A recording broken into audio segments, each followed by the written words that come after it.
Scientific astrology equals to science, calculation, math. আমাদের জীবনে বিফলতার কারণ কি? কোন কোন গ্রহ প্রতিবন্ধকতা সৃষ্টি করছে আমাদের জীবনে?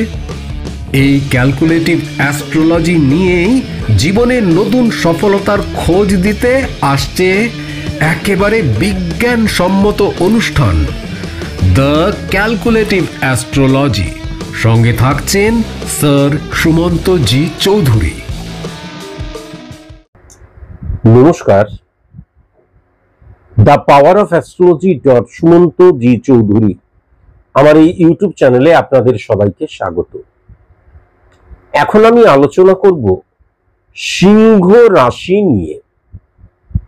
সিংহ রাশির ফরচুন পয়েন্ট কিভাবে আমি ক্যালকুলেশনের মধ্যে দিয়ে বের করব এবং সিংহ রাশির সিক্রেট যে ফরচুন পয়েন্ট অর্থাৎ গোল্ডেন টাইম আমি কিভাবে ক্যালকুলেশনের মধ্যে দিয়ে বের করব।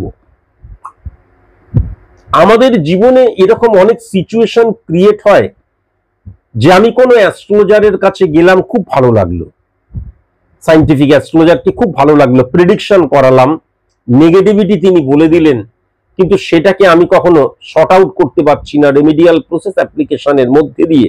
তার কারণে আমার অর্থনৈতিক অবস্থা খারাপ। দেখা যাচ্ছে আমার বাড়ির, আমার ব্যক্তিগত জীবনের সিচুয়েশনও খারাপ, আমার বিজনেস বা চাকরির জায়গাটাও খারাপ, চাকরি নেই, বিজনেস করতে গিয়ে ফ্লপ হয়ে গেছি, বিবাহিত জীবন খারাপ, শরীর স্বাস্থ্য ভালো যাচ্ছে না, সব দিক দিয়ে চোখ হয়ে গেছি। এবার আমি নেগেটিভিটি কেউ অফ করতে পারবো না, তার কারণ সেই অর্থটা আমার কাছে নেই, কেউ ফ্রিতে আমাকে রেমেডি দেবে না। তাহলে আমি কি শেষ হয়ে গেলাম? না, সায়েন্টিফিক অ্যাস্ট্রোলজি বলছে যে কখনোই শেষ হয়ে যাচ্ছ না। তার কারণ এই যে জন্মের সময় যে গ্রহের অবস্থান তার দ্বারা ক্যালকুলেট করে যে ছকটি ক্রিয়েট করা হচ্ছে জন্মছক, তারপর কিন্তু এই যে গ্রহগুলো প্রতি মুহূর্তে আপডেট হতে হতে পরিবর্তিত এবং আবর্তিত হয়ে চলেছে। এবং এই যে অ্যাস্ট্রোলজিক্যাল প্ল্যানেট রিপ্রেজেন্ট করে আমার হরমোনকে, আকাশের প্ল্যানেট দ্বারা, স্টার দ্বারা কখনোই কিন্তু অ্যাস্ট্রোলজিক্যাল ক্যালকুলেশন বা প্রেডিকশন কখনোই কিন্তু করা হয় না। এবার তাহলে এই যে আপডেট হতে হতে পরিবর্তিত এবং আবর্তিত হতে হতে একটা সিচুয়েশন কিন্তু আসে, সেটা জীবনে একবার আসতে পারে, দুবার আসতে পারে, দুয়ের অধিকবার আসতে পারে, যেই সময়টাই কিন্তু প্ল্যানেটরি সাপোর্ট আমি মারাত্মক রকমের পাই।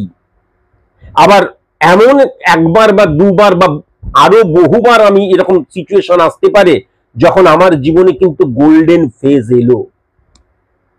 এই যে ফরচুন পয়েন্ট বা ফরচুন টাইম বা গোল্ডেন ফেজ, এইটা যখন আসে তখন কিন্তু এই যে অ্যাস্ট্রোলজিক্যাল প্ল্যানেট, আমার যে হরমোনাল ফাংশন পুরোপুরি সাপোর্টিভ হয়ে যায় আমার ক্ষেত্রে, আমাকে সাপোর্ট করতে থাকে।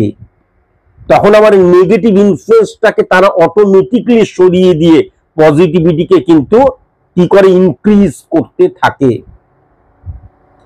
তাহলে এখন আমি আলোচনা করব সিংহ রাশির জাতক জাতিকাদের ক্ষেত্রে এই ফরচুন যে পয়েন্ট বা ফরচুন যে সময় এবং এই যে সিক্রেট ফরচুন পয়েন্ট অর্থাৎ গোল্ডেন যে সময়, সেটাকে আমি কিভাবে ক্যালকুলেট করব এবং কিভাবে বুঝতে পারবো। কারণ এইটা বোঝার জন্য যে অ্যাস্ট্রোলজারের কাছে যেতে হবে, সেই অ্যাস্ট্রোলজারের কাছে যাওয়ারও হয়তো আমি ফিস দিতে পারবো না, এমন সিচুয়েশন। তাহলে কিভাবে বুঝবো? কিন্তু মনে রাখা দরকার, এই পুরো ক্যালকুলেশনটা কখনো জন্মছক দ্বারা করা হয় না। এই পুরো ক্যালকুলেশনটা করা হয় কিন্তু স্পট ইমপ্লিমেন্টেশন ছকের দ্বারা, বা আমার যদি date of birth, time of birth, place of birth না থাকে তাহলে কালপুরুষ ছকের মধ্যে দিয়ে। কালপুরুষ ছক আর কালপুরুষ ছক দুটো কিন্তু সম্পূর্ণ আলাদা। কালপুরুষ ছক মানে মেষকে 1 ধরে মিনকে 12 ধরা, আর কালপুরুষ ছক মানে মেষকে 1 ধরে মিনকে 12 ধরা। আর কালপুরুষ ছক বেসড অন স্পট ইমপ্লিমেন্টেশন ছক, pure science, pure calculation, pure math. আশা করি আমি বোঝাতে পারলাম। তাহলে পিওর সায়েন্টিফিক অ্যাস্ট্রোলজার ছাড়া এই ক্যালকুলেশনটা সনাতনী বৈদিক হাতুড়ে কোনো অ্যাস্ট্রোলজার বা কোনো বাবাজি কোনো শাস্ত্রীজি কিন্তু করতে পারবে না।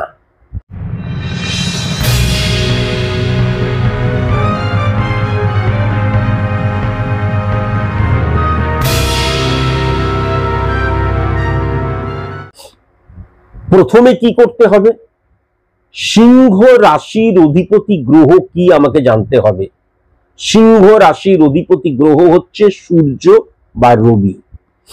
তাহলে সেই সূর্য বা রবি কোথায় বসে রয়েছে, আমার যে 12টি ভাব, সেই 12টি ভাবের মধ্যে কোথায় বসে রয়েছে সর্বপ্রথম কিন্তু আমাকে জানতে হবে। এবার দেখা গেল যে সেই সূর্য বা রবি শনির ঘরে বসে রয়েছে। এবার চলে আসি সংখ্যা তত্ত্ব, বারবার ধরে বলেছিলাম পার্ট অফ অ্যাস্ট্রোলজি 5%, 10%, 15% কাজে লাগে। তাহলে শনির ঘরে রবি বসে আছে, তাহলে রবির সংখ্যা কত? 1। শনির সংখ্যা কত? 8। তাহলে এই যে শনি এবং রবি যুক্ত করে সংখ্যা কত হলো? 8 আর 1 9। তাহলে রবি থেকে 9 নাম্বার, রবি ফিজিক্যালি রবি যেখানে বসে আছে সেখান থেকে 9 নাম্বার ঘরটা কিন্তু ক্যালকুলেশন করতে হবে। 9 নাম্বার ঘরটায় কে আছে? যদি দেখা যায় 9 নাম্বার ঘরটায় কোনো গ্রহ নেই, তাহলে কিন্তু অধিপতি গ্রহ যে তাকেই ক্যালকুলেশন করলে চলবে।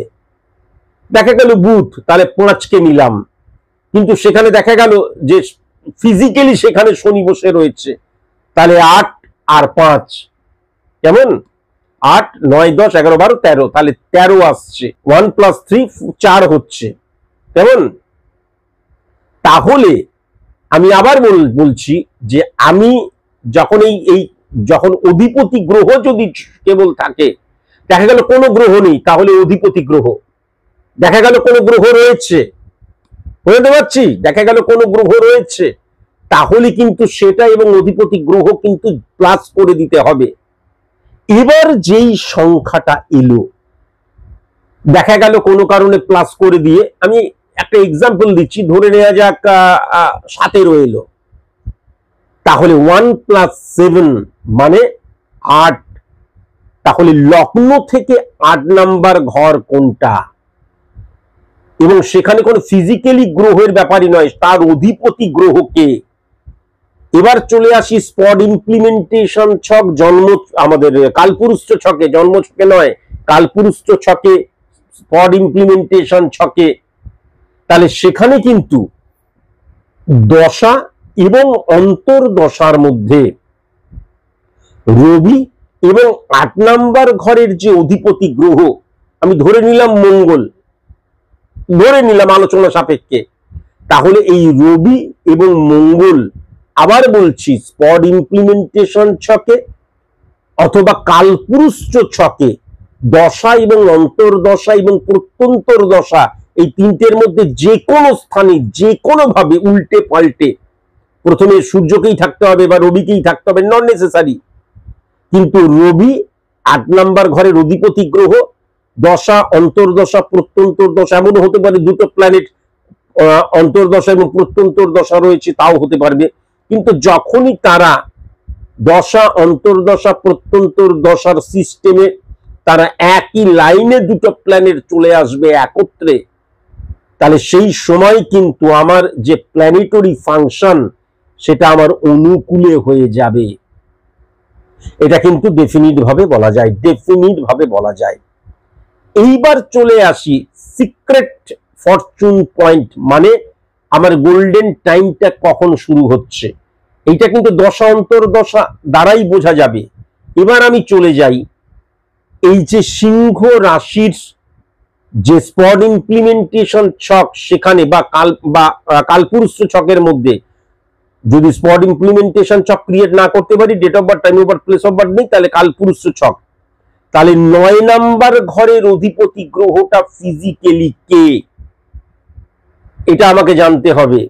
তাহলে এবার দশা অন্তর্দশা প্রত্যন্তর দশা, এইটার মধ্যে সূর্য 8 নম্বর ঘরের অধিপতি গ্রহ এবং 9 নম্বর ঘরের অধিপতি গ্রহ যখন একত্রে চলে আসে, আবার বলছি উল্টে পাল্টেও আসতে পারে, সূর্যের দশাই হতে হবে, 8 নম্বর ঘরের অধিপতি গ্রহের অন্তর্দশা হতে হবে, প্রত্যন্তর দশা তারপর হতে হবে, নন নেসেসারি। প্রত্যন্তর দশাতেও সূর্য থাকতে পারে। শুধু সূর্য, হ্যাঁ, সিংহ রাশির অধিপতি গ্রহ, 8 নম্বর ঘরের অধিপতি গ্রহ এবং 9 নম্বর ঘরের অধিপতি গ্রহ যখন এক লেভেলে চলে আসবে, তখন কিন্তু আমার গোল্ডেন সময়টা শুরু হলো। এবং যতক্ষণ থাকবে, যত দিন থাকবে, যত মাস থাকবে, তত সময় কিন্তু আমার গোল্ডেন পিরিয়ড। এই সময় স্টার বলো, এই সময় প্ল্যানেটরি অবস্থান বলো, সিচুয়েশন বলো, ভাইব্রেশন বলো, সব কিছু কিন্তু আমার অনুকূলে থাকবে। আশা করি আমি বোঝাতে পারলাম। আমি শুধু একটা কথাই বলবো যে এই ক্যালকুলেশন বা অ্যাস্ট্রোলজিক্যাল যে সায়েন্টিফিক যে ক্যালকুলেশন, সেই ক্যালকুলেশনটা যারা জানা ভীষণ প্রয়োজন। বিকজ অ্যাস্ট্রোলজি একটা সাবজেক্ট, ডাক্তারি একটা যেমন সাবজেক্ট, ওকালতি একটা সাবজেক্ট, শিক্ষকতা একটা সাবজেক্ট, সবকিছু যেমন একটা সাবজেক্ট, সেরকম অ্যাস্ট্রোলজিটাও কিন্তু ভণ্ডামির জায়গা নয়।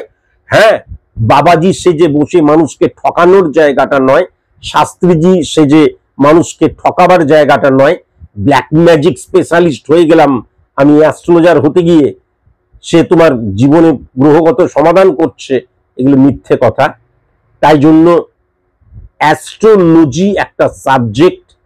এই সাবজেক্টকে সঠিকভাবে মূল্যায়ন করার জন্য, এই সাবজেক্টকে সঠিক মতন মূল্য দেওয়ার জন্য অবশ্যই যদি অ্যাস্ট্রোলজির সাহায্য নিতে হয়, তাহলে কোনো পিওর সায়েন্টিফিক অ্যাস্ট্রোলজারের কাছেই যেও, যিনি কখনোই হাত দেখাকে বিশ্বাস করেন না, যিনি কখনোই স্টোনকে বিশ্বাস করেন না, কেমন, যিনি কখনোই জন্মছক দ্বারা ক্যালকুলেশনকে কখনোই কিন্তু বিশ্বাস করেন না।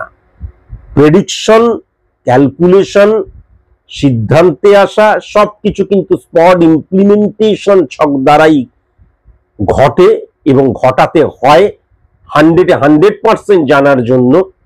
এবং যদি আমার date of birth, time of birth, place of birth না থাকে, তাহলে চোখের কর্নিয়া দ্বারা কালপুরুষ ছক ক্রিয়েট করতে হয় এবং সেইটাকেই কিন্তু ক্যালকুলেশন করতে হয়। আজকের মতো এইটুকুই, নমস্কার। জ্যোতিষ কোনো রঙিন চশমা নয়। হে ঈশ্বর, আমায় অমরত্ব দাও। তাই সাদা চোখে সত্যিকে দেখতে শিখুন। যুক্তিতে মুক্তি চাইলে তবেই আপনি স্বাগত বিজ্ঞান ভিত্তিক জ্যোতিষ গণনার এই অনুষ্ঠানে। স্যার সুমন্ত জি চৌধুরী।